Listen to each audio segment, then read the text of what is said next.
नमस्कार, एक बार फिर से मैं आप सभी के सामने उपस्थित हूँ बेहद महत्वपूर्ण टॉपिक के साथ। और आज हम बात करने वाले हैं भारत की EOS-09 सैटेलाइट के बारे में। ये क्यों बहुत ही ज़्यादा महत्वपूर्ण हो जाती है। जैसे कि आप सभी ने अभी देखा हाल ही में कि भारत ने सर्जिकल स्ट्राइक करी थी और उसके लिए जो इमेजेस यूज़ करी गई थी वो थी आपकी सैटेलाइट इमेजेस, जिससे हमने पूरा उस एरिया को जाना, वहाँ पर कहाँ कहाँ पर ठिकाने बने हैं उनको पहचाना और उसके बाद टारगेटेड हमने हमला किया।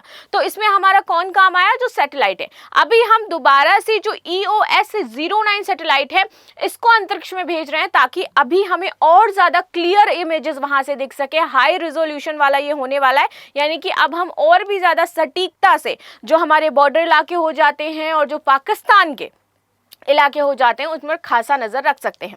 तो ये तो आप सभी ने देख लिया कि भारत ने अपना शौर्य दिखाया है और उसमें जो महत्वपूर्ण भूमिका रही है इन्हीं सैटेलाइट्स की रही है और इन्हीं के माध्यम से हम टारगेटेड जो हमला है वो कर पाए थे। तो चलिए इसी के बारे में थोड़ा सा बात कर लेते हैं कि आखिर ये और भी ज्यादा महत्वपूर्ण हो जाता है जब से हमारी सर्जिकल स्ट्राइक हुई है तब से। ठीक है, भारत के लिए और भी आसान होगी सर्जिकल स्ट्राइक, एयर स्ट्राइक। आसमान से हर चीज पर नजर रखेगा आपका EOS-09 सैटेलाइट। ये आपका 18 मई को सुबह 6:59 पर सतीश धवन स्पेस सेंटर श्रीहरिकोटा से छोड़ा जाएगा, लॉन्च किया जाएगा। इसके जरिए आसमान में भारत पर और भी कड़ी निगरानी रखी जा सकती है, यानी कि इसके जरिए हम आसमान से प्रॉपर निगरानी रख सकते हैं कहाँ पर क्या सारी चीजें हो रही हैं। क्या काम करेगा ये सैटेलाइट? देखो, EOS-09 को रिसैट-1B नाम से भी हम जान रहे हैं। इसका प्रक्षेपण भारत के अंतरिक्ष कार्यक्रम में मील का पत्थर साबित हो सकता है। जिस सैटेलाइट के जरिए भारत ने सर्जिकल स्ट्राइक और एयर स्ट्राइक पर नजर रखी थी, ये उस सैटेलाइट का लेटेस्ट वर्जन हो जाता है। इसी से रिसैट-1B इसका नाम रखा गया और इसी का एक वर्जन था जिससे हमने जो सर्जिकल स्ट्राइक है वो कर रखी थी और ये इसी का लेटेस्ट वर्जन आ जाता है जो अभी आपका प्रक्षेपित किया जाना है। कब? 18 तारीख को। आगे बात कर लेते हैं। इस उपग्रह को PSLV C61XL रॉकेट के जरिए 529 किलोमीटर की ऊंचाई पर पृथ्वी की कक्षा में स्थापित किया जाना है। इसका जो टोटल वजन है वो 1710 किलोग्राम हो जाता है और ये C band synthetic aperture radar से लैस होगा आपका। ये दिन हो या फिर रात हो, ये रडार किसी भी मौसम में और किसी भी स्थिति में धरती की सतह पर आपको हाई रिजोल्यूशन फुटेज जो है वो उपलब्ध करवाता रहेगा, यानी कि मौसम का असर इस पर नहीं होने वाला है। चाहे आंधी आए, चाहे तूफान आए, चाहे किसी भी तरीके का मौसम हो, ये आपको उच्च रिजोल्यूशन की जो फुटेजेस हैं वो देता रहेगा और ये आपका C band synthetic aperture radar से लैस होने वाला है। ठीक है, क्या है इसकी खासियत? तो देखिए, रक्षा और सुरक्षा की स्थिति में EOS-09 कई महत्वपूर्ण जानकारी प्रदान करेगा। ये आपके बॉर्डर पर अगर कोई संदिग्ध घुसपैठ होती है, गतिविधियां होती हैं, उसकी निगरानी करेगा, बॉर्डर की निगरानी करेगा और रणनीतिक क्षेत्रों की ये मैपिंग भी कर सकता है। आपको बता देगा कौन कौन से क्षेत्र है जिन पर आप नजर रखना चाहते हो, स्पेसिफिकली उसकी मैपिंग करके देगा। इसकी हाई रिजोल्यूशन इमेजिंग पावर सेना को जरूरी डेटा भी उपलब्ध करवाएगी। इसके जरिए प्राकृतिक आपदाओं के बारे में भी हम जान सकते हैं, जैसे कि चक्रवात, बाढ़, भूकंप और भूस्खलन की निगरानी कर सकते हैं और प्रभावित क्षेत्रों का हम इसमें आकलन भी कर पाएंगे। आपदा के समय ये आपको सटीक जानकारी देगा और यही इसका बेहद महत्वपूर्ण काम हो जाता है कि सटीक जानकारी हमें वहां से प्रोवाइड करवाना है। इसके अलावा ये प्राकृतिक संसाधनों की भी निगरानी करेगा, जैसे कि खनिज, कृषि, जल संसाधन और वन संसाधन।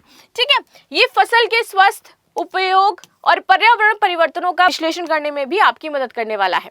अंतरिक्ष कार्यक्रम में भारत की बढ़ती ताकत के बारे में बात करें तो आप देखोगे भारत ने बढ़ते हुए अंतरिक्ष कार्यक्रम में देश की ताकत और आत्मनिर्भरता यहाँ पर दिखाई है। हाल के वर्षों में इसरो ने चंद्रयान हो, चाहे आपका मंगलयान हो, चाहे आपका गगनयान हो, इन जैसे मिशनों के माध्यम से वैश्विक, अगर मैं बात कहूं, जो प्रतिस्पर्धा है अंतरिक्ष में, अपने पावर प्रदर्शन की जो प्रतिस्पर्धा है उसमें अपने आप को साबित किया है। उसमें आप कुछ चुनिंदा देशों की लिस्ट में अपना नाम शामिल किया है भारत ने और इस तरीके से अंतरिक्ष में वो अपनी स्थिति को मजबूत बना रहा है। ठीक है, अब EOS-09 का प्रक्षेपण ना सिर्फ अंतरिक्ष में भारत की तकनीकी क्षमता को दर्शाएगा बल्कि ग्लोबली भारत की ताकत का ये प्रदर्शन भी करेगा। अंतरिक्ष को लेकर के कुछ महत्वाकांक्षी लक्ष्य हैं भारत के, इनके बारे में जानेंगे। देखो, भारत की अंतरिक्ष में उपस्थिति को और मजबूत करने के लिए इसरो ने कई महत्वाकांक्षी लक्ष्यों की योजना बनाई है। गगनयान मिशन भारत का पहला मानव युक्त अंतरिक्ष मिशन होने वाला है। इसका उद्देश्य है कि भारतीय अंतरिक्ष यात्रियों को अंतरिक्ष में भेजना और उनकी सुरक्षित वापसी सुनिश्चित करना। दूसरा, इस मिशन के तहत 3 भारतीय अंतरिक्ष यात्री व्योमनॉट्स को 2028 तक अंतरिक्ष में भेजा जाएगा। गगनयान मिशन ये भारत की अंतरिक्ष में उपस्थिति को और भी मजबूत करेगा और साथ ही साथ अंतरराष्ट्रीय सहयोग को ये बढ़ावा देगा। इसके बाद आ जाता है निसार हमारा, जिसको हम कहते हैं synthetic aperture radar, NASA ISRO. ये मिशन के बारे में बात करें तो इसरो और नासा के संयुक्त प्रयासों से आपका ये मिशन जो है ये वर्क करने वाला है। ये आपका पर्यावरणीय और पृथ्वी की जो निगरानी है इससे संबंधित जो बदलाव है उनको देखेगा। इस मिशन से प्राप्त डेटा का उपयोग जलवायु परिवर्तन, वनों की कटाई, बर्फ की चादरों की निगरानी और अन्य प्राकृतिक आपदाओं के पूर्वानुमान में किया जाएगा। निसार मिशन से अंतर्राष्ट्रीय वैज्ञानिक समुदाय को महत्वपूर्ण जानकारियां भी मिलेंगी जिससे वो पृथ्वी को सुरक्षित रख सकते हैं। शुक्रयान मिशन, पहला शुक्रयान मिशन होने वाला है ये इसरो का, अगर बात करें तो, और इसका उद्देश्य है शुक्र के वातावरण को समझना, उसकी सतह को जानना और इसकी जो भू रचना है उसको समझना।